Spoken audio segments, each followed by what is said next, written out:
आज आपको बताने वाले हैं कि इकोनॉमिक्स में कौन कौन से टॉपिक बहुत इंपॉर्टेंट होते हैं एग्जाम के पॉइंट ऑफ व्यू से, कैसे उत्पादन करें, कितना उत्पादन करें और देश के संसाधन का कुशलतम प्रयोग कैसे करें, कि दोनों में आखिर क्या अंतर है। डायग्राम से अंतर करना और भी ज्यादा कंसेप्ट क्लियर होगा। ध्यान रखिएगा, परिवर्तनशील अनुपातों का नियम अल्पकालिक होता है, पैमाने का प्रतिफल दीर्घकालिक होता है। तो कंसेप्ट जो है बहुत ही बेहतरीन होता है, क्योंकि हर बच्चा जानना चाहता है कि आखिर बाजार है क्या। हेलो विद्यार्थियों, कैसे हैं आप सब। उम्मीद करते हैं आप सभी स्वस्थ होंगे, मस्त होंगे। जिन बच्चों ने अभी तक कुछ भी नहीं पढ़ा क्लास 12वीं के लिए, आज आपको बताने वाले हैं कि इकोनॉमिक्स में कौन कौन से टॉपिक बहुत इंपॉर्टेंट होते हैं एग्जाम के पॉइंट ऑफ व्यू से। सारे टॉपिक एक साथ बताने जा रहे हैं। व्यष्टि अर्थशास्त्र के अंदर जितने भी चैप्टर्स हैं, सभी चैप्टर से संबंधित इंपॉर्टेंट टॉपिक आज इस वीडियो के अंदर चर्चा करेंगे। उसी के हिसाब से आप अपनी प्रिपरेशन कर सकते हो। अगर आपने कुछ भी नहीं पढ़ा है तो आपके लिए बिल्कुल स्पेशल वीडियो होने वाली है। आज आपको यहां से पता चलेगा कि महत्वपूर्ण टॉपिक कौन से हैं। स्टेट बोर्ड के बच्चों के लिए बात कर रहे हैं, ध्यान रखेंगे।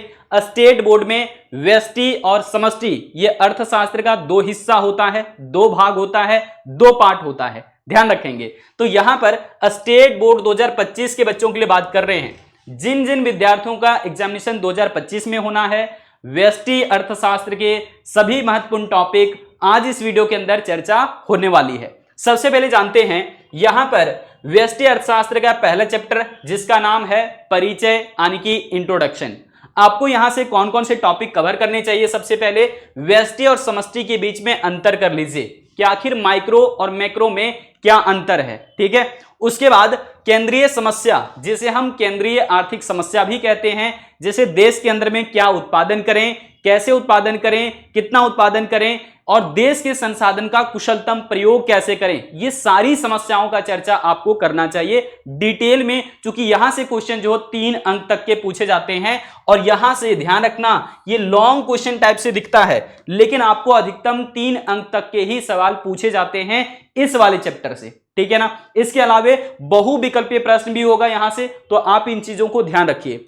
आगे हम क्या कह रहे हैं, उत्पादन संभावना वक्र, जिसे हम प्रोडक्शन पॉसिबिलिटी कर्व कहते हैं। उत्पादन संभावना वक्र को उत्पादन संभावना सीमा भी कहा जाता है, हस्तांतरण वक्र भी कहते हैं, और पीपीसी के नाम से बहुत ज्यादा पॉपुलर है।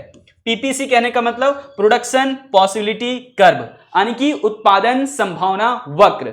यहां पर जो है कुछ कुछ मान्यताएं भी है, टू द पॉइंट उसी कर लेना, और साथ साथ में टेबल और डायग्राम को बिल्कुल अभ्यास करते हुए चलना, तैयारी अच्छी हो जाएगी। साथ में ही यहां पर देख लो, उसी से रिलेटेड कुछ कंसेप्ट्स हैं छोटे छोटे, जैसे कि अवसर लागत यानी कि अपॉर्चुनिटी कॉस्ट क्या होता है। फिर बात कर रहे हैं सीमांत अवसर लागत यानी कि मार्जिनल अपॉर्चुनिटी कॉस्ट क्या होता है।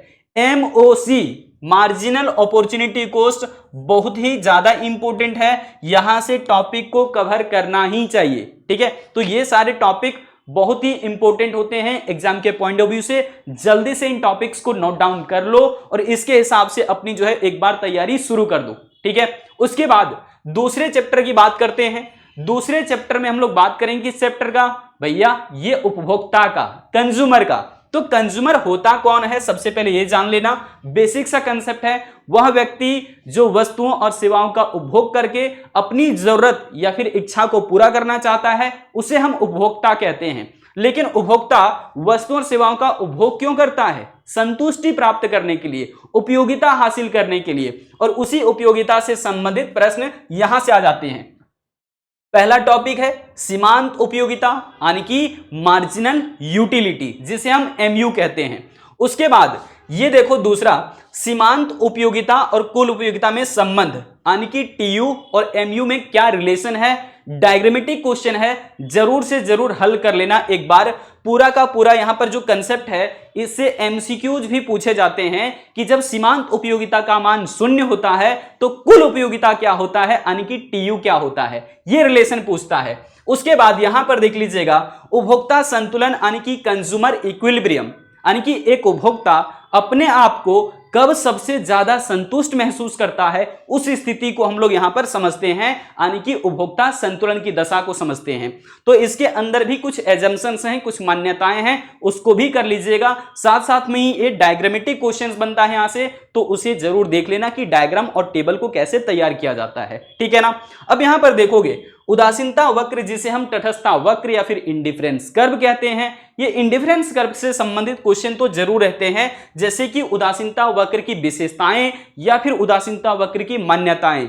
ये सारे टॉपिक जो है ना बहुत इंपॉर्टेंट है। उसके बाद यहां पर देख लो प्रतिस्थापन की सीमांत दर जिसको हम मार्जिनल रेट ऑफ सब्स्टिट्यूशंस कहते हैं, ये भी टॉपिक बहुत इंपॉर्टेंट है और उदासीनता वक्र का ही एक कॉम्प्लीमेंट्री कॉन्सेप्ट है। मतलब जब आप उदासीनता वक्र को पढ़ रहे होगे और उसके अंदर टेबल तैयार कर रहे होगे तो यहां पर प्रतिस्थापन की सीमांत दर की चर्चा जरूर होती है, तो इस टॉपिक को जरूर कर लीजिएगा। यहां से जो है आपको अधिकतम 4 अंक तक के सवाल पूछे जाते हैं, इस बात को ध्यान रखना। उसके अलावे मांग में वृद्धि और मांग का विस्तार ये क्या है, दोनों में अंतर कर लीजिएगा, क्योंकि कंसेप्ट बड़ा जो है वो क्लोजली है, एक दूसरे से चिपका हुआ है, तो इसलिए मांग में वृद्धि और मांग का विस्तार जरा फर्क कर लेना कि दोनों में आखिर क्या अंतर है। डायग्राम से अंतर करना और भी ज्यादा कंसेप्ट क्लियर होगा, ठीक है ना।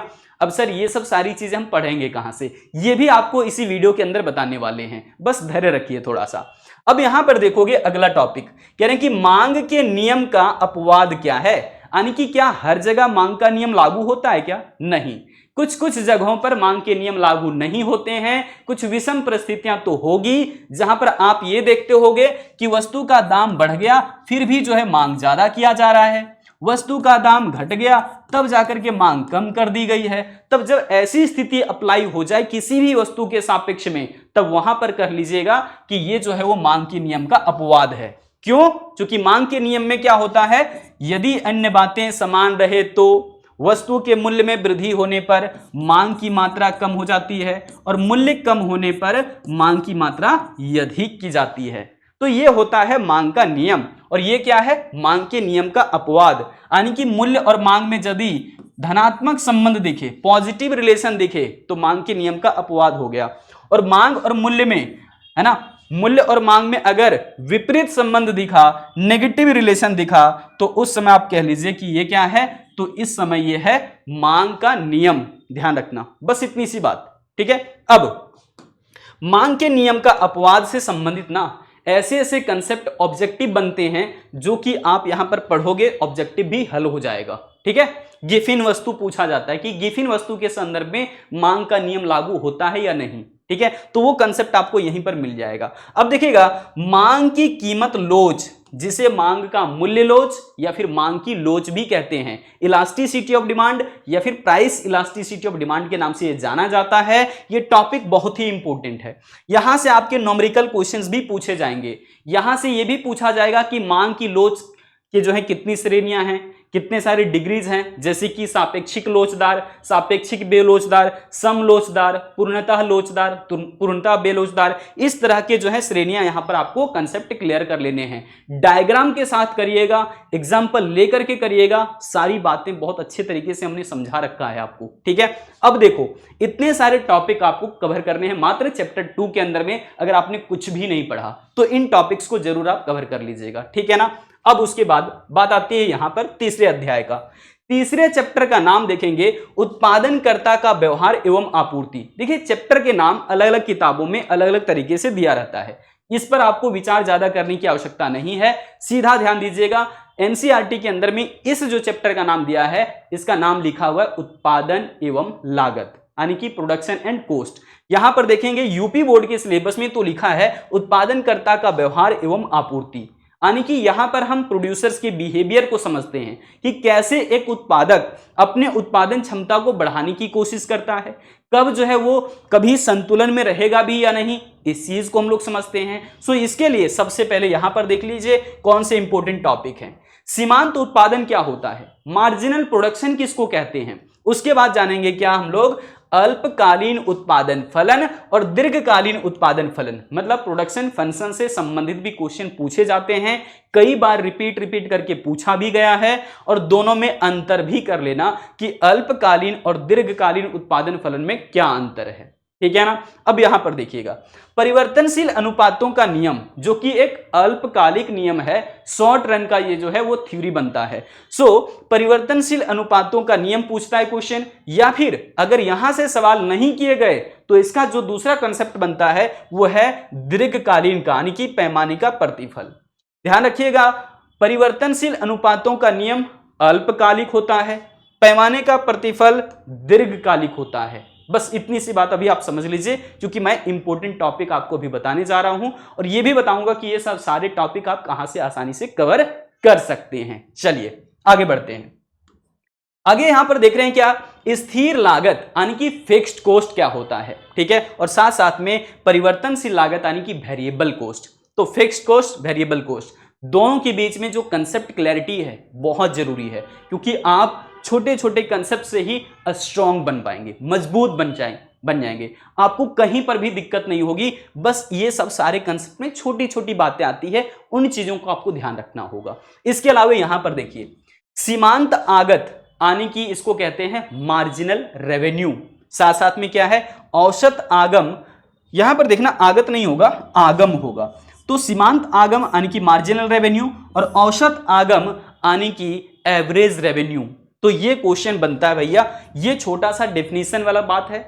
यहां से पूछता है कि सीमांत आगम क्या है, या फिर पूछ लेता है कि औसत आगम क्या है। तो इस टॉपिक को कंसेप्ट जरूर क्लियर कर लेना, इस टॉपिक से रिलेटेड डेफिनेशन आपको पूछा जाता है, ठीक है ना। चलिए फिर यहां पर देखेंगे बाजार पूर्ति एवं व्यक्तिगत पूर्ति। व्यक्तिगत पूर्ति क्या है, यानी कि इंडिविजुअल सप्लाई किसको कहते हैं, बाजार पूर्ति किसको कहते हैं। बहुत जबरदस्त टॉपिक है, आसानी से आप हल कर सकते हो, कंसेप्ट देर तक भी याद रहता है, डायग्रामेटिक होता है, ठीक है। इसके अलावा पूर्ति की कमी या फिर पूर्ति में कमी, और उसके अलावा पूर्ति का संकुचन यानी कि कॉन्ट्रैक्शन ऑफ सप्लाई, या फिर यहां पर देख रहे हैं क्या, डिक्रीज इन सप्लाई।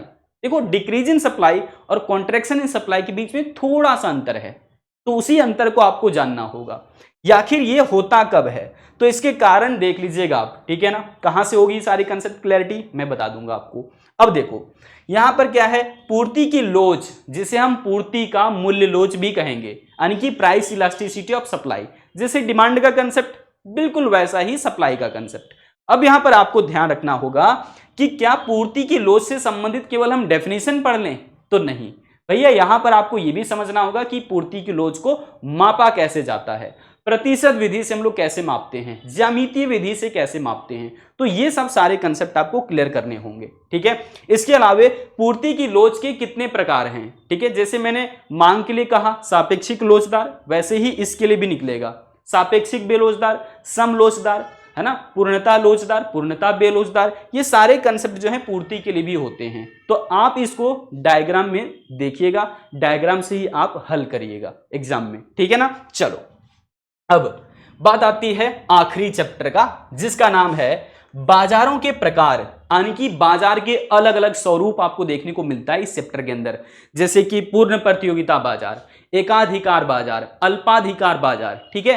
तो इस तरह के कंसेप्ट अगर आपको यहां पर मिल रहे हैं तो कंसेप्ट जो है बहुत ही बेहतरीन होता है, क्योंकि हर बच्चा जानना चाहता है कि आखिर बाजार है क्या, बाजार की कौन कौन सी खासियत है। तो बाजार की विशेषता से संबंधित आपको क्वेश्चन जरूर किया जाता है।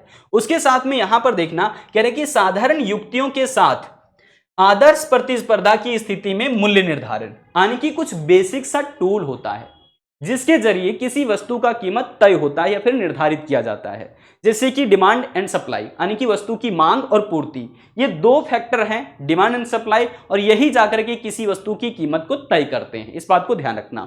अब पूर्ण प्रतियोगिता बाजार की खासियत आपको तो जरूर याद होगा, अगर याद नहीं है या फिर आपने अभी तक कुछ भी नहीं पढ़ा है तो ध्यान से देखना।